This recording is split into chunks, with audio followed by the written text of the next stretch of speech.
get panel started here. First, I'm going to invite Louise Wagenknecht to read a story of hers.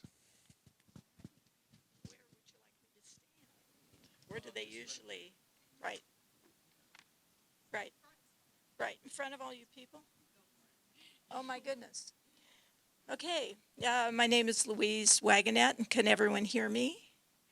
Okay. I'm a writer from Salmon, Idaho. I was born in Boise, Idaho, raised in the Klamath-Siskiyou Mountains of Northern California, and have worked for the Forest Service for 31 years. My husband Bob and I have lived in Leadore, Idaho since 1988.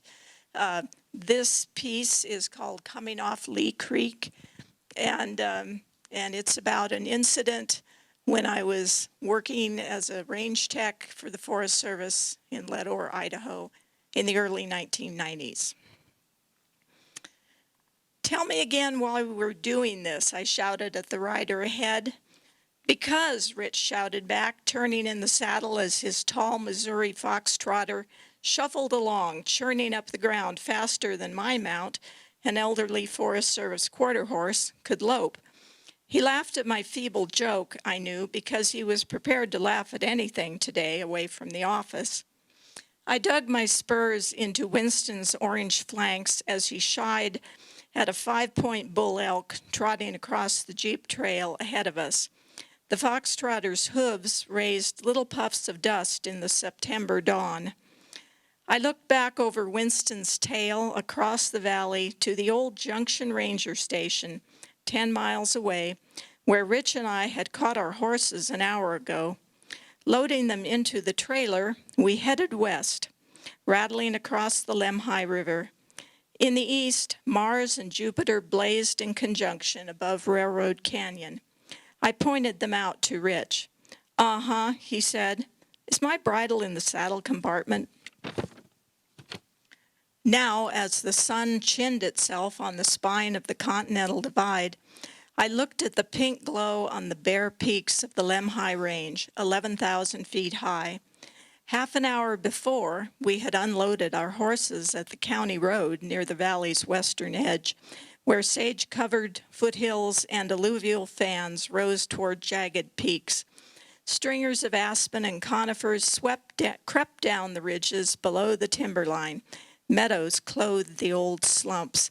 A fence bisected the hill, running north and south, marking the boundary between National Forest and Bureau of Land Management lands.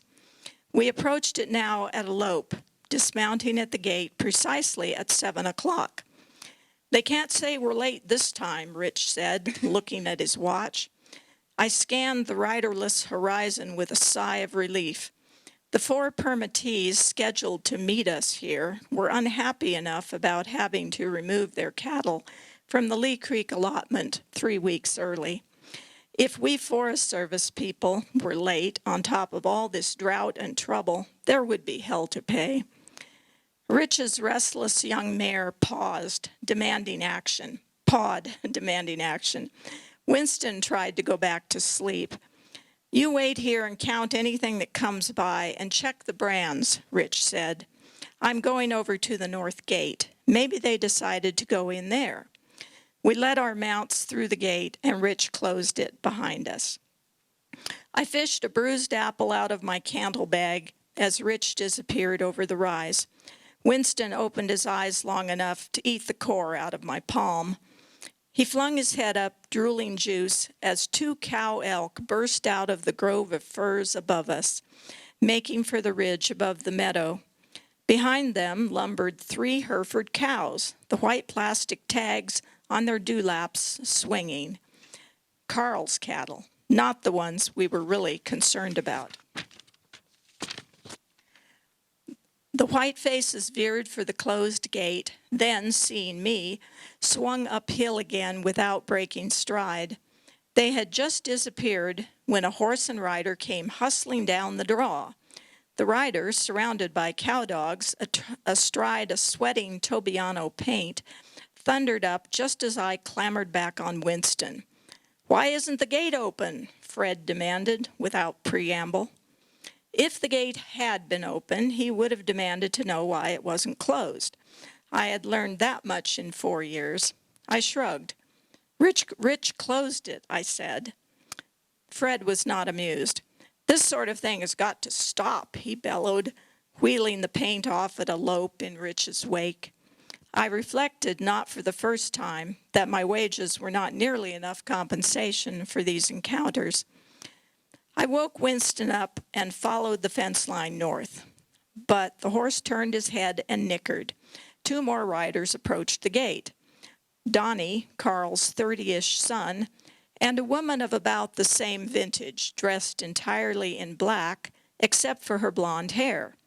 Black hat, black shotgun chaps, black boots, black shirt, black gloves. She sat on a black saddle with too much silver trim on a black mare that flattened her ears at Winston. Donnie muttered a greeting. Miss Rodeo Idaho examined the scenery. I think they're bringing them out the other gate, I said. No reply. I turned Winston up the hill once more, glancing back at the Fun twins, engaged in animated conversation. Up the ridge, down a draw, and now the sun reached us, turning the autumn frost on the short brown meadow grass to shards of winking crystal. I pulled Winston up, listening. Sounds travel strangely at 7,000 feet above the sea. I heard a semi downshift on the state highway 10 miles away, yet I sat within a quarter mile of hundreds of moving cattle and heard nothing of them. Once I asked a local ranch woman why no one put bells on the mother cows here. Why in the world would you want to put a bell on a cow, she asked. It helps to find them in the mountains, I said. She shook her head, marveling at the strange ways of people from Northern California. In the succeeding years, I learned not to ask questions like that. The range cows stayed unbelled, and every autumn, most permittees were short a few cows. In spring, we found their carcasses in high alpine swales, ringed by melting snowdrifts. I heard the high, worried screech of a bull, kicked Winston up the next ridge, and saw below me a river of cattle streaming down Ferry Creek to the north gate. Running, butting, aiming kicks at about 10 more dogs than anyone needed, they came on. In their midst, 2 bulls, long separated, shoved each other in a haze of dust and snot. Winston was old and stiff, but he headed for the herd at a lope, as a rider forced his mount between the lead cows and the north gate, swung it open, and jumped aside as the avalanche rumbled down the long sagebrush slope.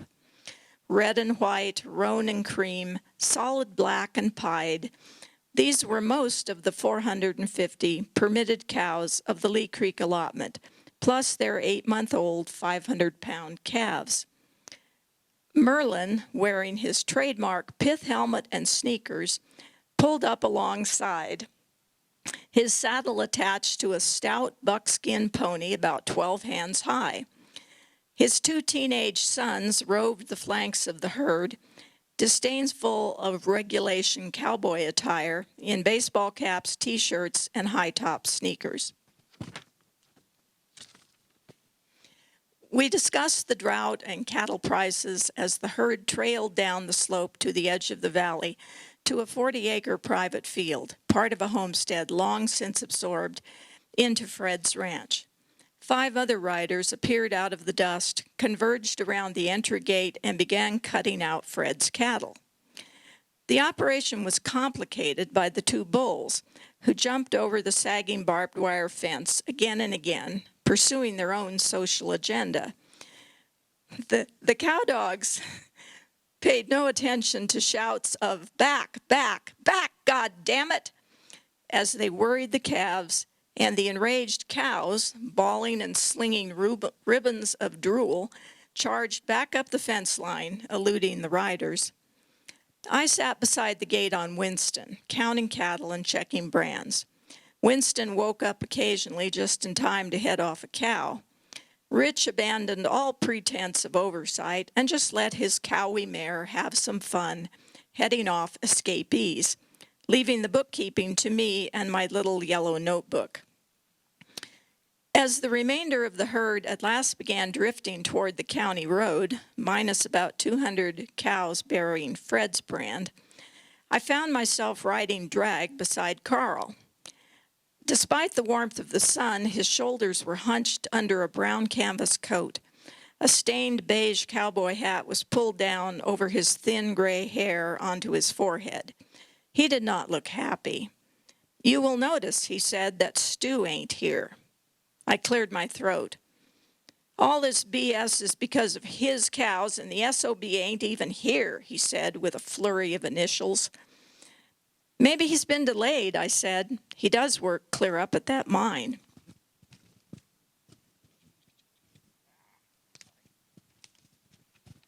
Pollyanna of the Lemhis, that's me. Carl grunted and rolled his eyes. We rode on. The herd, tired from the morning's excitement, moved slowly. At the county road, I loaded Winston into the trailer, climbed into the stifling heat of the green Forest Service pickup, and drank a warm soda while chewing on a nice hot peanut butter sandwich. Merlin's boys practiced their roping skills on the heels of laggard calves. I eased the truck into gear, caught up with the herd, and crawled along in their wake, tires squishing through wet green splashes. Carl, I thought, was right about why 2 Forest Service range specialists were spending the day helping 4 permittees remove their cattle from the public lands. The drought would have forced them home soon in any case, but usually we wouldn't have been along for the ride. But all summer long, Fred, who rode and salted on the allotment, had insisted that Stu had too many cattle up there. The extra cattle, he said, bore the brands of Stu's grown children. Forest Service regulations allowed up to half of a permittee's cattle to belong to his children, but Fred suspected that Stu made use of this custom to smuggle unpermitted cattle onto the forest. Stu's ranch bordered the Lee Creek allotment, and all summer I had checked the country, noting down brands and ear tag numbers. Stu's cows were walking brand samplers, sometimes carrying 3 or more, but I had never found more cows than should have been there. Fred remained unconvinced, and since he roped with the district ranger every Tuesday evening, his opinion counted for a great deal more than mine. So here I was, inching down this road, watching the daily thunderstorm spill down the flanks of Gunsight Peak and head straight for the herd. The county road was fenced on both sides and punctuated by cattle guards. Beside each cattle guard was a wire gate. This arrangement should have made counting the remaining cattle fiendishly simple, but by the time we reached the first gate at Merlin's ranch, the first raindrops were hitting the riders. As the downstrikes crept closer, it struck me that sitting on top of a steel-shod horse was a remarkably bad idea, but the cowhands seemed reluctant to dismount and wrestle the gate open. At last, Donnie leapt off his horse, tied it to Merlin's mailbox by the reins, and marched toward the gate. "God damn it, don't leave him there," bawled Carl, as a clap of thunder cracked over our heads. Sullenly, Donnie untied the horse and began to walk toward the gate. Damn, I'd wanted to see that first cranky cow duck under the reins and watch the mailbox come shooting out of the ground when the horse panicked and pulled back. Now I remembered my ranch etiquette. I crawled out of the cab, beat him to the gate, and opened it myself. Then I stood in the rain with my notebook, yellow slicker dragging in the mud, and counted the cows through, prepared to die honorably for the Forest Service. Half an hour later, I had counted Merlin's 53 cows and their offspring through the gate. Amidst the downpour and the downstrikes, I glimpsed the back of Carl's neck, growing redder and redder as he scrunched ever deeper into the saddle. Everyone was thoroughly splattered and dripping when Stu appeared at last, just as the thunderstorm rolled away. Resplendent in his town hat and a clean shirt, he grinned at us all. "Had a meeting I couldn't get out of," he hollered, trotting up on a fat bay gelding as his wife closed up the horse trailer and got the truck turned around. All right, I thought, now maybe this will go faster. But as we moved the diminished herd toward the next gate, half a mile away, Eddie deserted us. Fred deserted us, slipping into his own driveway without a farewell, just as Merlin and his boys had done a few minutes earlier. Perhaps they knew what was coming, for Stu reached the last gate first, flung it open with a flourish, and grinned as the remaining cattle streamed past him. "Shit," I said. Great. Stu had just ensured that we wouldn't be able to get an accurate count of his cattle without a great deal of trouble. A mile away was an intersection. Stu's ranch lay half a mile to the right, but Carl's place was a long 5 miles to the left, with only one gate in that direction at the old Clark place. Carl looked as though he'd just discovered dog manure on his boot. Rich, Donnie, and the Queen of Darkness spurred their sweating horses, trying to cut Stu's cattle back one at a time to keep them from rejoining the herd. That didn't work. It never does. But while the riders attempted the impossible, little groups of cattle took advantage of the confusion to slip into the alfalfa fields on either side of the road. "Bloat up and die, you bastards," Carl shouted as he circled a small bunch and tried to haze them back to the road. Rich, his mare blowing, loped up beside me as I leaped from the idling truck in a futile attempt to keep several of Stu's cows from swerving into an open field. "Let them go," Rich said. "Stu can get them later." "You know," I gasped, "if they can't cut them out at the old Clark place, we'll have to follow them almost to town to get a count." "I know," Rich said. "This seriously sucks."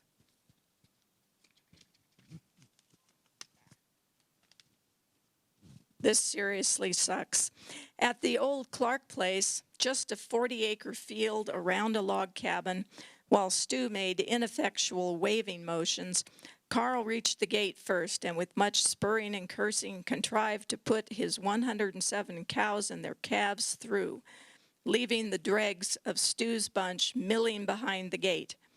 I put my notebook in my back pocket, hastily dragged the gate closed, turned my rig around, and drove slowly back down the road, counting the cattle scattered along the roadside and in the fields.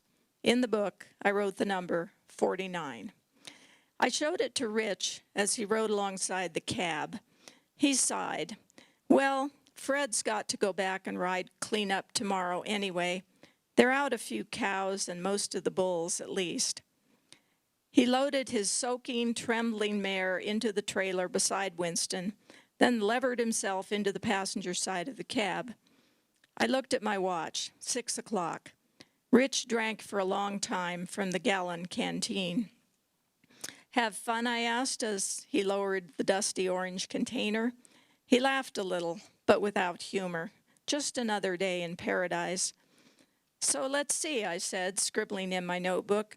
"We just spent 12 hours of your time and my time. That's about $300 for the government, not counting the overtime we won't get, and burned up about $10 worth of gas and wore out 2 horses to prove that Stu probably didn't have too many cows up there.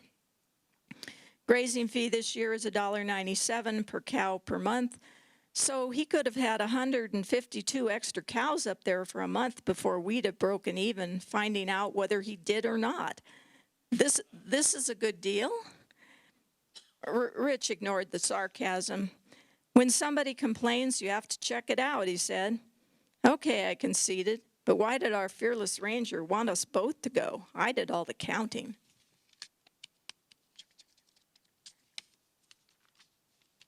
Rich was silent. "What's the matter with him?" I pushed. "Doesn't he think I can count?" "Well," Rich said, "you got to drive the truck. Otherwise, you would have had to ride all the way back to where we parked this morning." "That's true," I conceded. "But how about him making you go to Walters Creek and recheck my utilization measurements, even though they came out the same. Rich lifted his hands, palms up, and let them fall back onto his grimy green pants. It's a different culture here, he said. Some people just aren't used to women in field positions yet. It's supposed to be the same rules on every forest, isn't it? Rich didn't answer. He was chewing a mouthful of Tums, as he did so often now, and his face had gone gray under the dust. I mashed down the clutch pedal and turned the key in the ignition. We rolled away toward the ranger station, with the Beaverhead Mountains looming above the eastern side of the valley. They were brown and old and dry, watching over this land where nothing whatever was the way you expected it to be. I blinked hard and tried to focus on the party-colored clot of cattle ahead of us in the silent evening. I was tired, hungry, and a long way from home.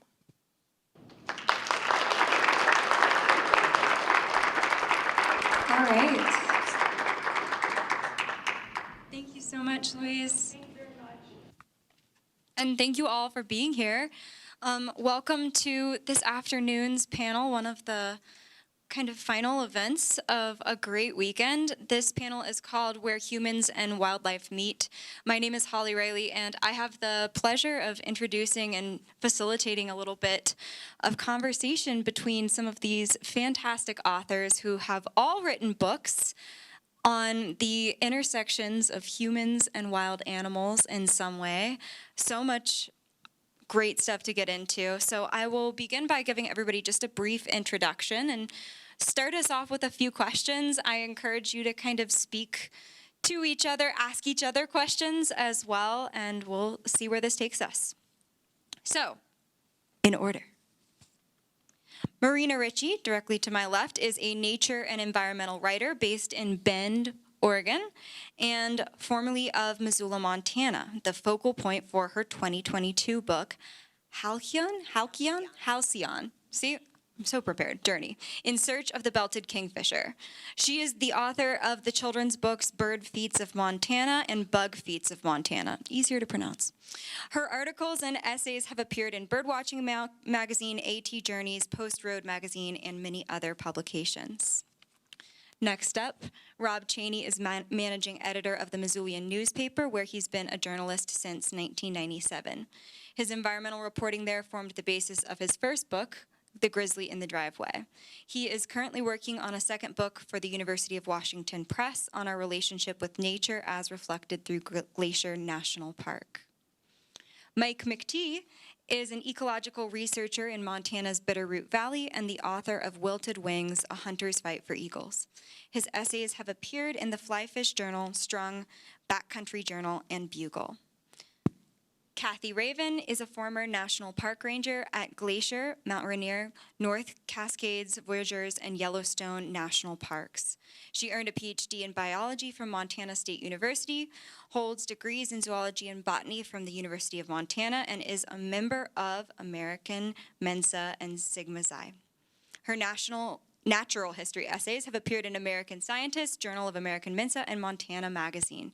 You can find her in Fox's Valley tugging tumbleweeds from the sloughs. She lives in Immigrant, Montana.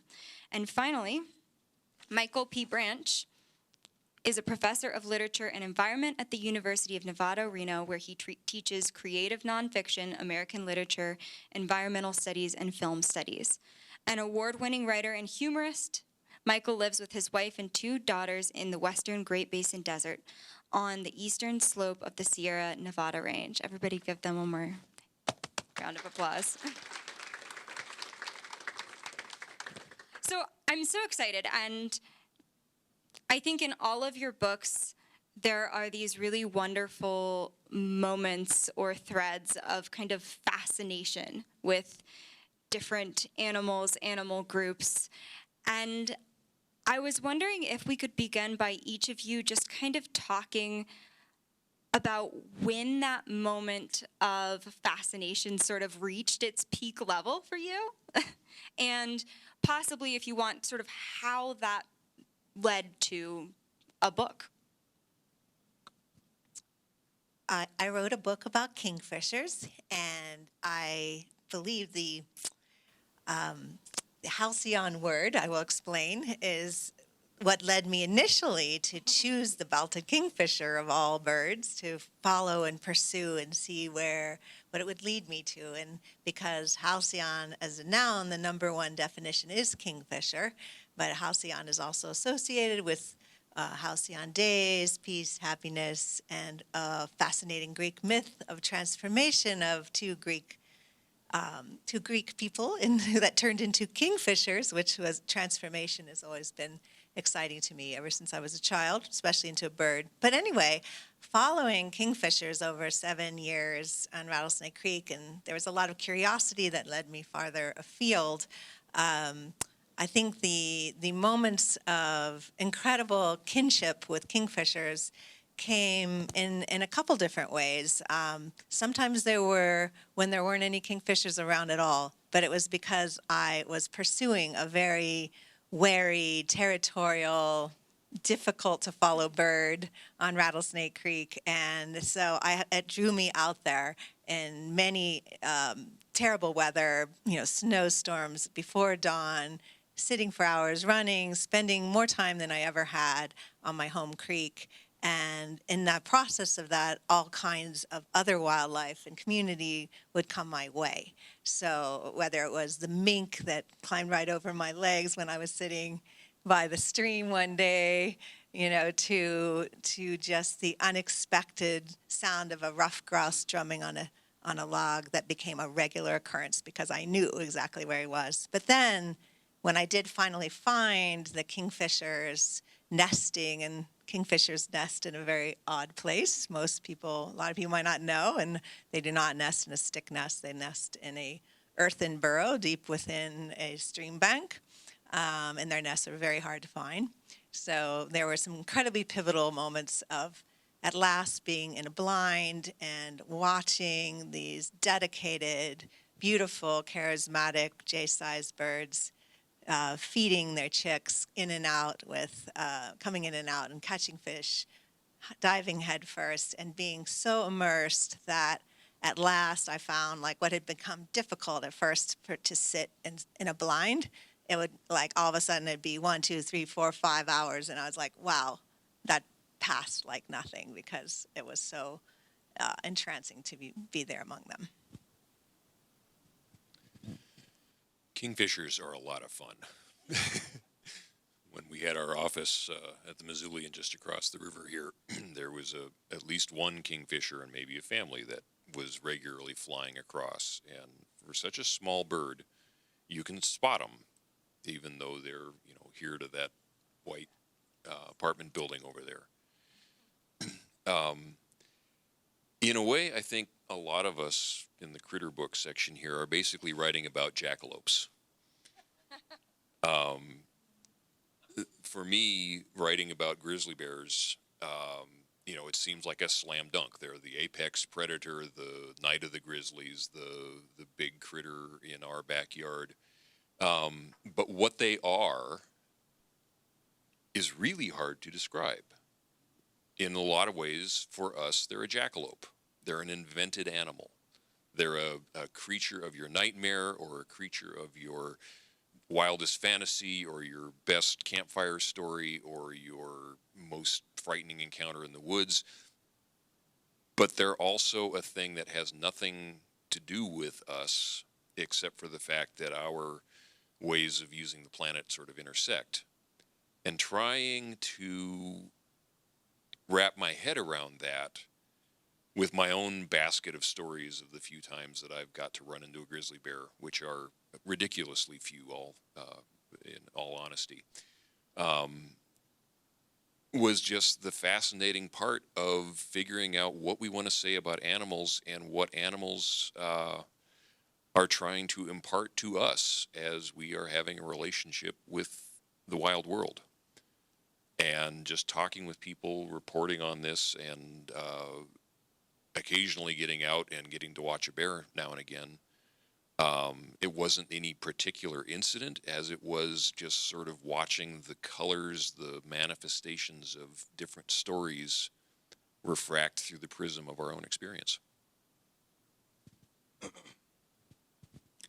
Rob, would you say that grizzly bears are your spirit animal? No. Okay, so does everybody in here have a spirit animal? Animals? I'm not seeing any hands or any nodding, nothing at all. Okay, so this might be a poor segue then. I would say mine might be a golden eagle. So I'm at a slight advantage here being a local author and being able to point to the Bitterroot Valley. So just over that far ridge on the left, that's forested, Mount Deanstone. If you go a couple miles from there, I used to live on this conservation ranch called MPG Ranch. And Raptor View Research Institute, which is located here in Missoula, Montana, they would catch, and they still do, they catch golden and bald eagles in the winter. And they'll take all sorts of different measurements. And I was lucky enough to be able to hold a golden eagle one time. They just needed a hand, and I'm working in this ranch house. They bring it in, and I can't believe that this golden eagle, as I'm holding it here, afraid that its talons are going to pierce through my thighs and dig to the bone, that its body takes up my entire torso, you know. If it was perched on my thigh, it would come up to somewhere in here. And then we took it outside, and it was wearing a falconry hood. Took it outside after they took feather samples, blood samples, and then I looked into this eye, and Brian Doyle, if you know that author, he says that raptors have this really pissed off, I could kick your ass look. And it's from this supraorbital ridge that makes them look all grumpy like. So I'm just staring down the pupil of this golden eagle, just like mesmerized. And I've had several opportunities to be close to golden eagles since then. I've always just wondered what type of mind swirls deep down in there. And it really just captured me in that one moment. And then I found out that a lot of these eagles have lead coursing through their veins, and I'm sure none of you are, all of you are aware that lead's pretty bad for you. Very toxic, and a lot of that lead comes from hunting ammunition, and I'm a hunter. So I had a role to play in that, and so those things just came together to form a lot of research, a lot of advocacy, a lot of writing that eventually led to my book. And please pick a spirit animal. I'm a hunter too. You probably know that if you read Fox and I. My book is not about an animal. It's about two animals, me and Fox. And my book, the important thing wasn't to write about Fox, which I never intended to do. It was to write about the relationship between Fox and I. And a few years ago only, I was really struggling to illustrate that relationship, and I wrote a little story about it, which won first place at the Montana Festival of the Book back in the olden days, just a few years ago, when you had contest, and I got to read it, Fact and Fiction, and it was my very, very first ever public reading because I'm not a literature or a writer person. It was really exciting, but then that Fox, that same Fox, he ended up becoming my best friend. So the story got more complicated. And when you try to tell somebody that your best friend is a wild red fox, unless they're really dopey, then they know that your only friend is a wild red fox, which really makes the story very complicated. So it ended up becoming a book. And that book ended up winning a first place at the Faulkner Festival, and just, which I almost didn't go to, but then I did and got lost. And while I was in New Orleans, I met a gal who wasn't a publisher at that time, but she had been. And I had a copy of the book with me because they told me you should carry a hard copy around with you in case somebody asked for it. Nobody had asked, and I had been there for like 3 days. So I was walking down the street with this lady, and I said, I have a copy of my... So she took it, and she did end up becoming a publisher afterwards and bought the book and published it. Spiegel and Grau, the best publishing company ever. So it's called Fox and I, an uncommon friendship, because it's a story about friendship, and how to have a relationship with nature, and how to have a relationship with any individual. But in my case, it just so happened to be a wild fox. And the book, of course, touches on anthropomorphism. I think all of us have had to deal with that. And I'll say one more shorty thing about anthropomorphism. One of the awards that the book won this year was the Nautilus Award, which is for books that make the world a better place. And they have different categories like plants and people and animals, and mine won for animals. But never mind all that. What's important is that Carl Safina won the award last year, and when I found out I won, I was reading Carl Safina's book.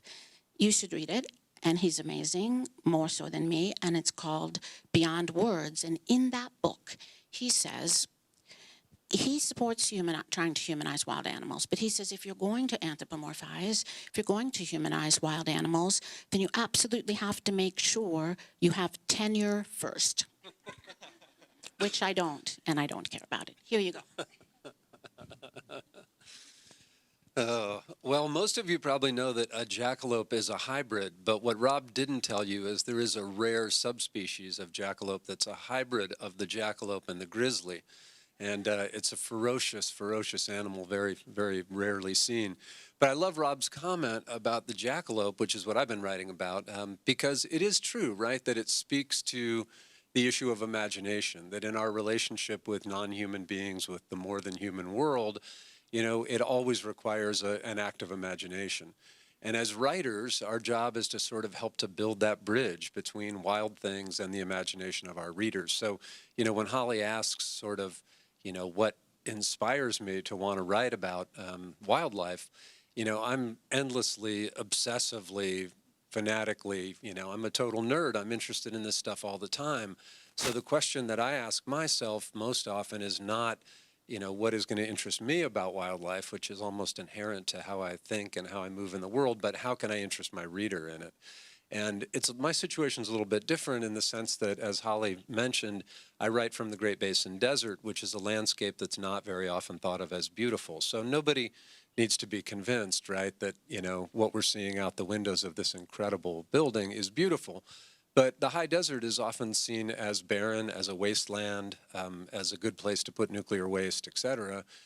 So as a writer representing that landscape, I have to develop narrative devices that can help people who see these landscapes as ugly to reimagine them in a new way. And, you know, I think of non-human animals and of landscapes the same way I do people, which is if we get in the business of thinking that some are more or less important or more or less beautiful than others, then it leads us down a pretty dangerous path. So I like to write about what I call maligned species, animals that people don't like. And the angle is always, well, how am I going to build that bridge, that imaginative bridge between this animal and a reader's experience? So, you know, if I'm writing about pack rats, I'm going to tell you that, you know, they will collect pieces of wood in their middens and urinate on them, and that will keep them preserved for thousands of years. And then dendrochronologists can use core samples from those pieces of wood to extend our understanding of climate change in the American West. Like, I need an angle. If I'm writing about scorpions, I'm going to tell you scorpions are bioluminescent. They glow in the dark under UV light. We're not exactly sure why, but the various explanations are super cool and interesting. Or even charismatic megafauna in my habitat, like pronghorn. Okay, they can run 60 miles per hour. Why? Because they're evolved to outrun the American cheetah, which has been extinct for 10,000 years. So that speed is entirely vestigial. But the point is, I need an angle, I need a way in. So I always try to imagine a reader who's not interested in what I'm interested in the same way that I imagine readers who think of my home landscape as barren and ugly. And then it keeps me more mindful of my own challenge of taking this sort of more than human world and trying to use narrative, use the techniques of a writer to find a way into the kinds of stories that will make people care. And ultimately, I think for all of us, on the, with the critter panel, is that what Rob called it? Yeah, that's ultimately our job, right, is to figure out how to help you to care about the things that we're so passionate about. And, you know, that's a matter of our own instincts and our own energy and passion and concern, but it's also a matter of craft. It's a matter of learning the techniques as writers that can help us to build those imaginative bridges with our audience. Got two mics now, so we can kind of just pass them back and forth. I think you bring up a great point, and it's something that quite a few of you have sort of touched on, so I'd love to kind of hear more, which is the unpredictability of nature and what I can imagine is moments of frustration in, if you're writing about wildlife, there's this essential component of lack of control.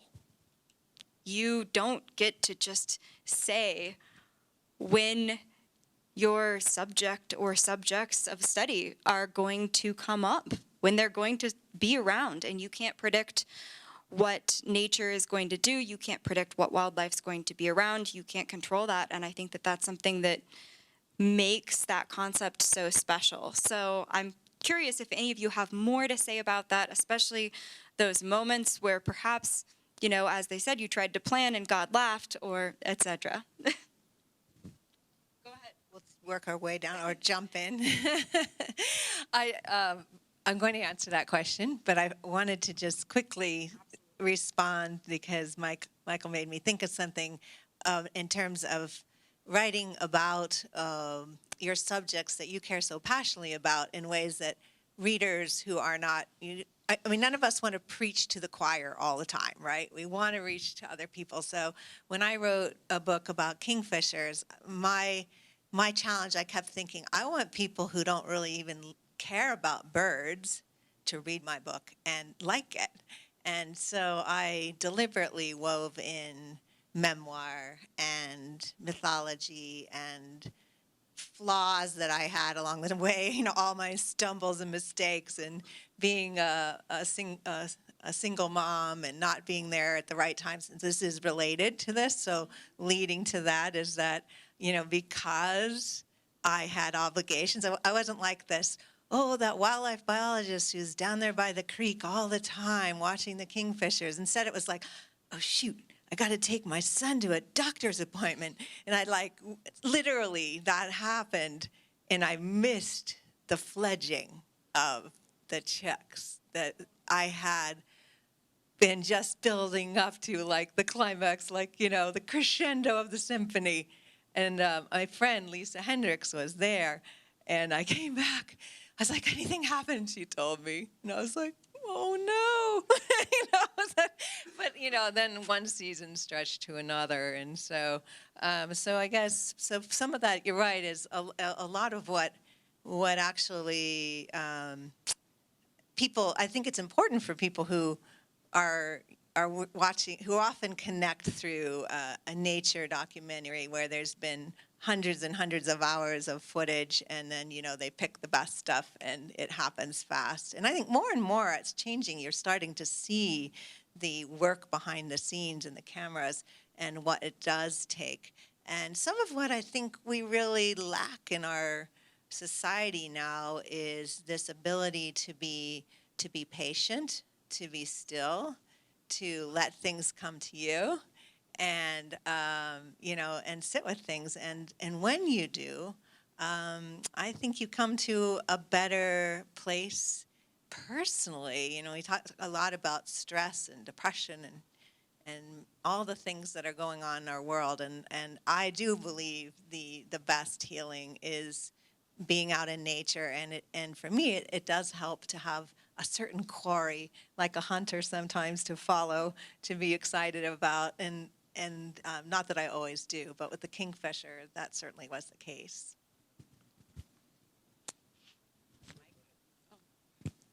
Well, the question of getting folks to like animals, I wasn't trying to get anybody to like fox or foxes or just animals in general, and it's okay. In fact, it's good with me if you don't, because I'm telling stories for the same reason everybody's always told stories, because I just want to entertain you, really. But I wrote the story for Fox, so he would be important. But I want people really to just read to feel like you're part of nature, and if you are going to humanize animals, then you can't put them on a pedestal. So I'm not trying to get you to revere anything in nature, or even nature. I don't feel like there's a mother nature, but really it's just a community, and we're part of it. And so if you're going to treat animals the same way that we treat people, I mean, I know there's people out there that right at this very moment, you're just wanting to wring their necks. And it's the same way with animals. If you have not read my book yet, and if you happen to love magpies, it's okay, but you can see we don't get along. The magpies at my house don't like me at all.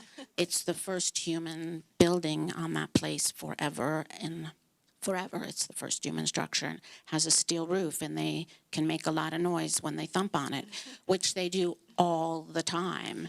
And I'm assuming that they do it on purpose. I mean, I'm not sure that they're really realizing how much I despise it, but I know they're doing it on purpose. And the eagle, the golden eagle, he thumps on my roof too. But when he catches a rabbit, and I don't mind the golden eagle thumping on my roof because I feel like there's not any big trees around, and where else can he land? So he has a biological obligation to use my roof, whereas the magpies have no business at all being on, there's no business biologically why they have to be on my roof. So I don't like them. So there, you'll find there's a lot of animals like the northern pocket gopher. I spent a lot of time in smoke cartridges and Maccabee traps trying to get rid of northern pocket gopher before they ate the only cherry tree on this 1 corner acre of my lot. So it's okay with me if you don't like animals. I don't like them all. I feel like I'm going to treat them like humans, and they can treat me like humans, and I'm not going to revere them. But golden eagles are okay.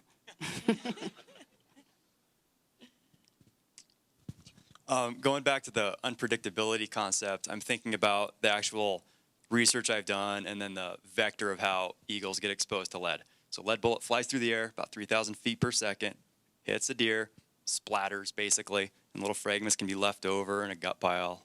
And then an eagle could come in and eat that. And I feel like that's actually fairly predictable. That's going to happen. But with what I'm doing, what's unpredictable is people's responses to the information. So I did this one shoot. My wife, she was there. By shoot, I mean an event where I work at MPG Ranch where we shot different bullets into ballistic gels and then into water where we could see the fragmentations of bullets.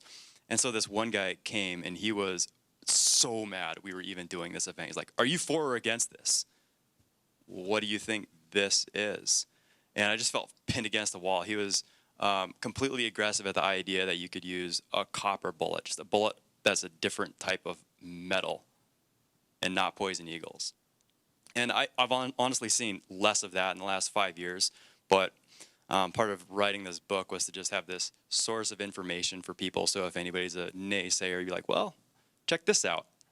My buddy, so I'll be honest, trying to hack reviews on Amazon. I had my buddy write a review. I asked him, he give an honest review. Go ahead, please. And at the end of it, he's like, if you read this book and you're still shooting lead, reread it again and pay attention this time. I agree. Honest reviews are really great, but if you think bad things about my book, will you please lie?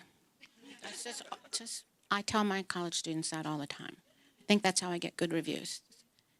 People can lie if they need to. One thing about studying wildlife that I really appreciate in biologists is it takes a huge amount of time, and it's unpredictable. You don't know if the birds are going to fledge the minute you have to go to the soccer game. You have no idea, what's going to happen next. And the big lesson that I pull out of that is you have no idea what's going to happen next. And when you share that with people and you notice how uncomfortable it makes probably 7 out of 10 folks that you talk with,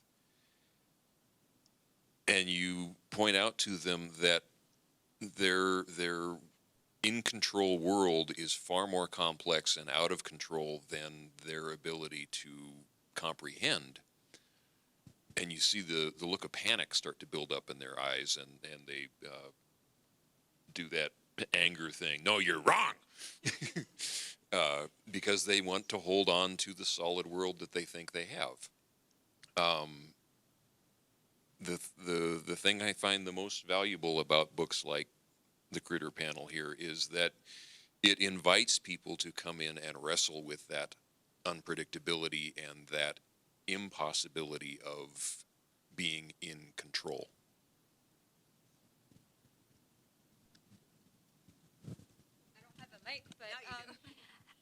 I would love to hear if any of you have questions for the panel or for each other. Anybody want to go for it? So, Kathy, forgive me for not having done the homework and read your book, but I'm really curious, as a storyteller, as a writer, what was the way that you set up the rules of of explaining your relationship with your fox, between Winnie the Pooh just creating a personality for a toy animal, and where you wound up? What did you want to lay down as the guidelines for explaining your friendship? So I guess I didn't think in terms of guidelines and such, but the story is easy because it's just something that happened. But what's important, I think, about understanding a personality of any individual is time that you spend with that individual. And I think that reading Frank McCourt's book, did any of you guys read Angela's Ashes? I read Angela's Ashes, and I've read it again since, because I'm just so, he wasn't a writer either, by the way, and he was a teacher. So it's okay if you're a writer, but if you're not a writer, you're more likely to inspire someone like me who also wasn't a writer.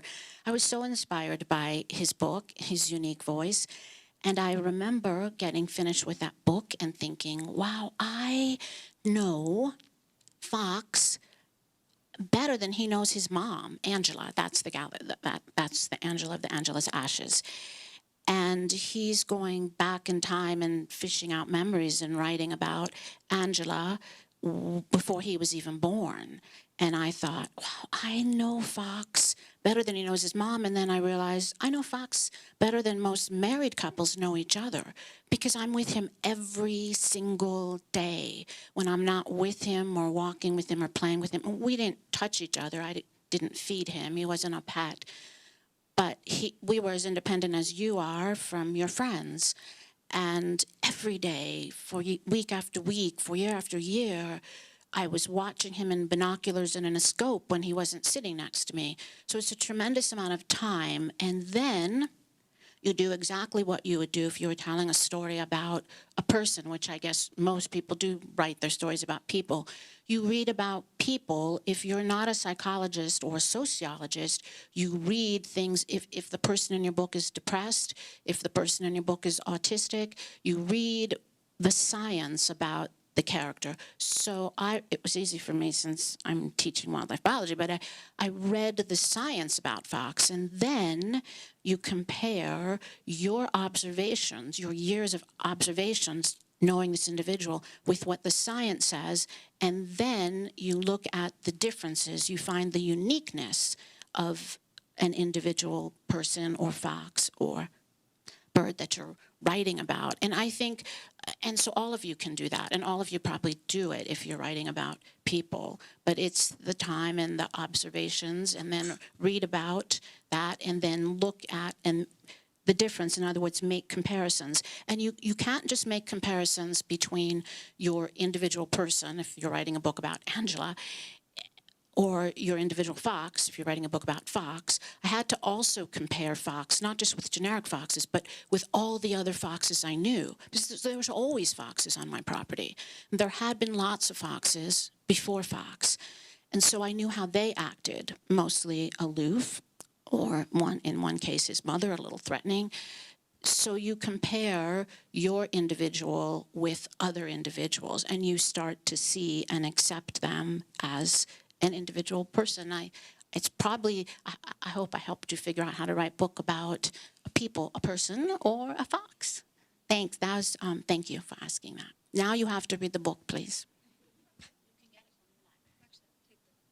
Because I actually want to hear Rob and maybe some other folks answer the opposite of that question. Something great that you brought up, which is in a situation where you can't have that closeness, that proximity, like with grizzly bears,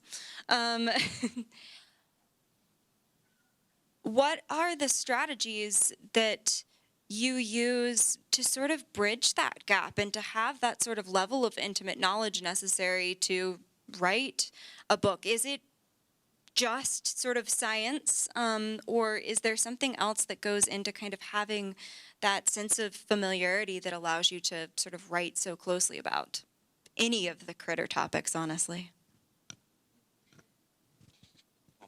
You got to come in from both sides. Really, you could pick. Oh, wait.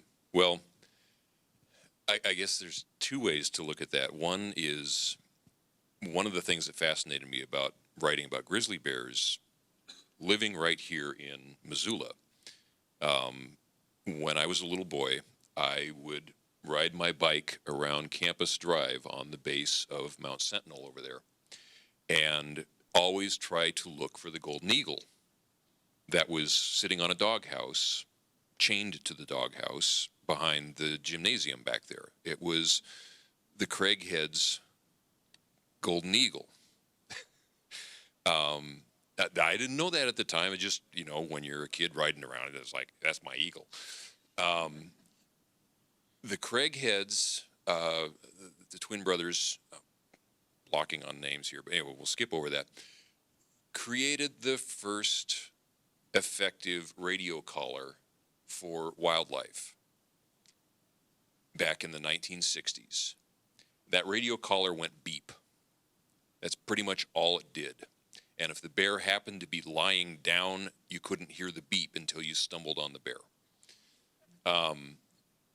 In that time, in my time from being a little boy riding on the side of Mount Sentinel to now, we have radio collars that bounce off of satellites and tell you at what gestation point the embryo baby bear is inside its mother, among other things. There's just this freaking gigantic wealth of data that we can now pull out of the sky and play with. That happened in our lifetime. When you talk to people like Chuck Jonkel or his son Jamie Jonkel about trying to study bears that they never see, and they're trying to figure out what's going on, and they may run into a bear 10 times a summer, and they spend all summer out there doing it.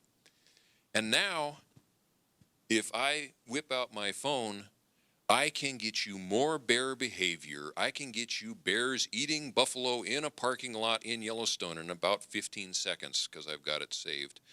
I can get bears having sex. I can get bears stealing hamburgers out of a McDonald's. I can get just about any sort of bear behavior as a casual hanging out on the couch entertainment form that wildlife biologists spent their entire careers getting a fraction of. That's a really roundabout way of getting at your question of experiencing the critter that you can't experience. We now almost over-experience them because everybody's out there with a cell phone recording stuff because they're out there. That was the old National Geographic rule for photography, was F8 and be there. And be there was the important part. Well, now we're everywhere and we're seeing it all and we still can't make sense of it. Michael, do you have thoughts on that? Oh, I'll just add one thing. I guess it made me think, Rob, when you mentioned selfies and people getting close. And, I think there is this line, where I hope some of what I'm hoping people will come to find by spending time with small things, non-dramatic things maybe, the birds in their yard, whatever, butterflies, is that they'll get a sense of respect for what those critters of any size have to do all day long to make a living, to survive, to find enough food. Like the hummingbirds, how much fuel they're going to need for this migration. They have a lot of work to do. They don't want to perch on our finger, So, some things might, but like a chickadee. But I think that there's that danger of people feeling like, I want to touch that. I want to, be too close to that animal, and like happens in Yellowstone. And so I think there's, what Kathy's fox story is a lot about. The fox came into her life, your life. I did read your book, I loved it. And it wasn't, wasn't you chasing the fox down. So exactly, and so I think that I was thinking about your book a little too, Rob, and your talk the other day about the bicycle, the event when the cyclist going high speed ran into a brown bear and was killed. And this question of, mountain biker, this is a little different, I guess, but it's like, it's more about mountain biking and different intrusions into these last remaining homes when we've taken so much in the world and there's so little left, and do we have the right to do that, whether it's for recreation or because we want to get close. And I think we need to be a lot more humble, and there's many ways to feel close in kinship to animals without getting, nose to nose with them. So I don't know, other people have any thoughts about that? I think you really answered the question that I was going to kind of ask as we near the end of our time, honestly. And I already know what Mike's answer is going to be, but that's okay. Which is, if there's one thing that you five would like us humans to take away, to do, to change in how we interact with wildlife and the world around us, what is it?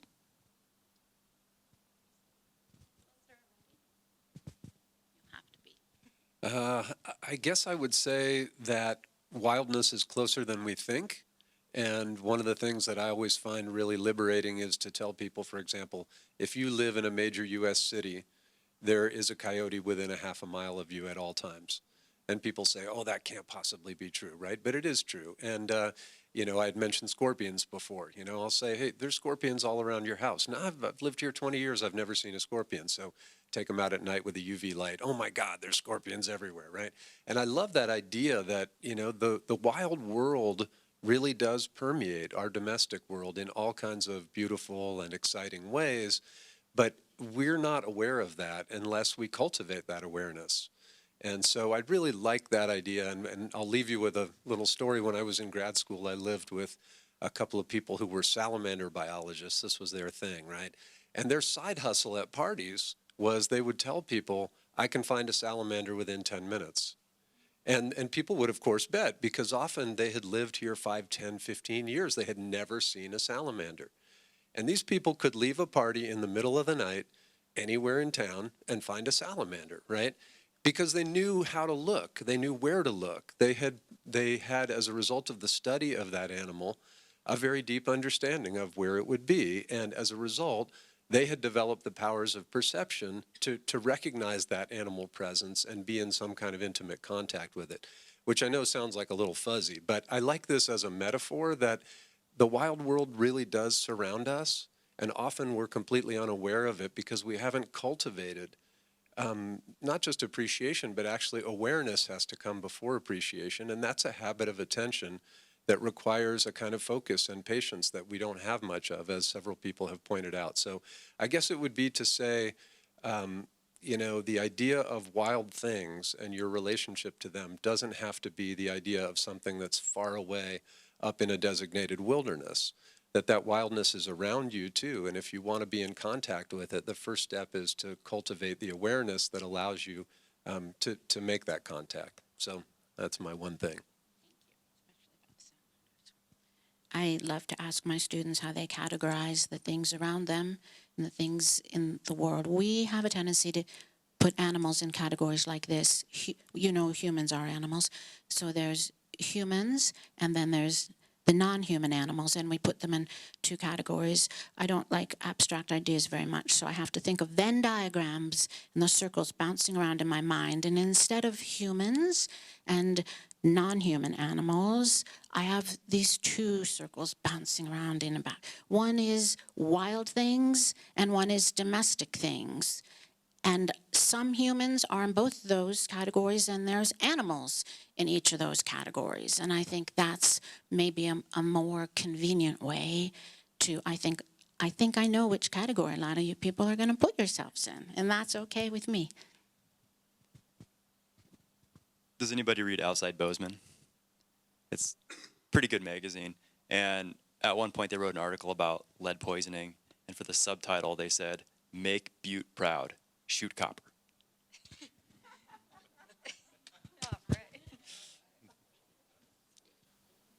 Catchphrases are always helpful, so I will just leave you with treasure the complexity.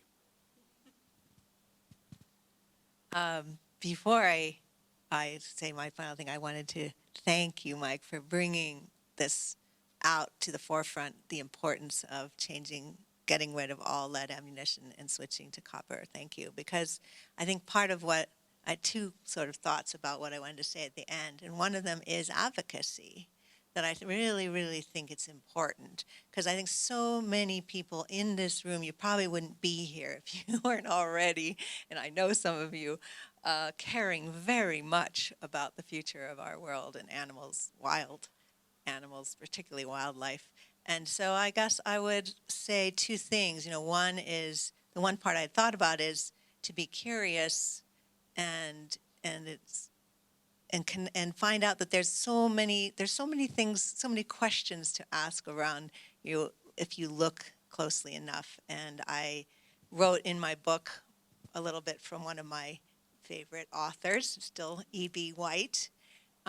In The Trumpet of the Swan, Sam Beaver is a character who every night would go to bed, and before he would fall asleep, he would write a question, like, why does a bird, make a nest the way they make a nest, and then he would fall asleep thinking of that question. It's like that idea of like something that strikes you in the natural world every day to be curious about and to wonder about it, and I think that leads you to that next step of caring. But then the other part is to take, I think everybody really needs to take, we get one alert after another, and we should answer them. We should write those letters. There's the Recovering America's Wildlife Act right now that needs to be passed, and it's past the House, and now it's close to pass. All it needs to be is to get to the Senate floor for Chuck Schumer to introduce it. And I mean, it's got bipartisan support, and it would give incredible funding for wildlife to the states, to Montana, and to help us keep these wildlife in our lives and their habitats. So be an advocate, be curious. Awesome. Well, thank you all so much for a wonderful panel, for sharing your time and your expertise and your passion and your really great stories with us today. Thanks to everyone for being here. I think that this will be the end of our panel today. Hopefully the authors may stick around for a minute or two if people want to ask one-on-one questions. But have a wonderful evening. And oh, you have a talk at 6? Great. Yes, go see Kathy's talk at 6. Is it here in this room? Great. Then just don't even leave. Don't go anywhere. Just hang out. There's books for sale. Please buy their books if you haven't already. And thank you for being here. Let's give it up one more time.